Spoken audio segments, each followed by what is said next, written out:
একদিকে পড়ে রয়েছে মায়ের নিথর দেহ, অন্যদিকে হত্যার অভিযোগে তার নিজের সন্তান। হ্যাঁ সুপ্রিয় দর্শক, এমন একটি ঘটনা ঘটে গিয়েছে লালমনিরহাটে।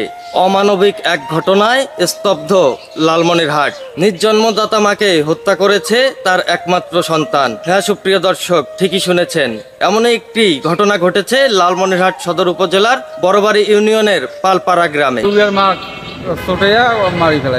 পারিবারিক কলহের জেরে এক নারীকে তার ছেলে ছুরিকাঘাতে হত্যা করেছে বলে অভিযোগ উঠেছে। উপজেলার বড়বাড়ি ইউনিয়নের পালপাড়া গ্রামে শনিবার রাত 1টার দিকে এই ঘটনা ঘটে বলে লালমনিরহাট সদর থানার ওসি নুননবী সাংবাদিকদের নিশ্চিত করেছেন। নিহত 55 বছর বয়সী সুশীলা কর্মকার ওই এলাকার ভেল্লো কর্মকারের স্ত্রী। এই ঘটনায় সুশীলার ছেলে 28 বছর বয়সী নিমাই কর্মকারকে গ্রেপ্তার করেছে লালমনিরহাট সদর থানা পুলিশ। প্রত্যক্ষদর্শীরা বলেন, সম্প্রতি নিমাইয়ের স্ত্রী অভিমান করে বাবার বাড়িতে চলে যান। এ সময় শনিবার রাতে পরিবারের লোকজনের মধ্যে ঝগড়া শুরু হয়। এক পর্যায়ে নিমাই বড়বাড়ি বাজারে গিয়ে কয়েকজনের সঙ্গে বাগবিতন্দায় জড়িয়ে পড়েন এবং ধারালো অস্ত্র দিয়ে 2-1জনকে আঘাত করেন। তখন তার মা সুশীলা ঘটনাস্থলে গিয়ে ছেলেকে শান্ত করার চেষ্টা করেন। এ সময় নিমাই ছুরি দিয়ে মায়ের শরীরে একাধিক আঘাত করেন। গুরুতর অবস্থায় সুশীলাকে রংপুর মেডিকেল কলেজ হাসপাতালে নেওয়ার পথেই মারা যান তিনি। খবর পেয়ে পুলিশ ঘটনাস্থলে গিয়ে নিমাইকে আটক করে থানায় নিয়ে যায়। নিমাইয়ের ভাবি হরিপ্রিয়া সাংবাদিকদের বলেন, দীর্ঘদিন ধরে নিমাই মানসিক সমস্যায় ভুগছিল। তাকে এক সময় পাবনা মানসিক হাসপাতালে চিকিৎসা দেওয়া হয়েছিল। স্ত্রী চলে যাওয়ার পর থেকে সে মানসিকভাবে ভেঙে পড়ে।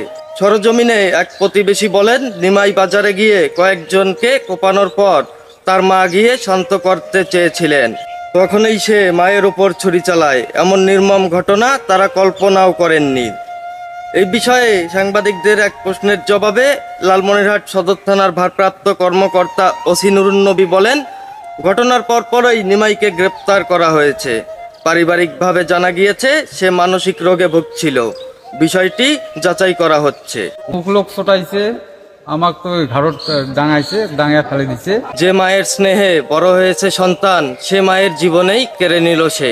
এমন হৃদয় বিদারক ও নির্মম ঘটনায় শোকের ছায়া নেমে এসেছে লালমনিরহাট সদর উপজেলার বড়বাড়ি ইউনিয়নের পালপাড়া গ্রামে।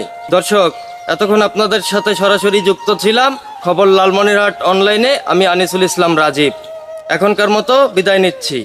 আবারও লালমনিরহাট জেলার যে কোনো এলাকা থেকে যে কোনো সময় আপনাদের সাথে সরাসরি যুক্ত হব খবর লালমনিরহাট অনলাইনে। ততক্ষণ পর্যন্ত ভালো থাকুন, সুস্থ থাকুন।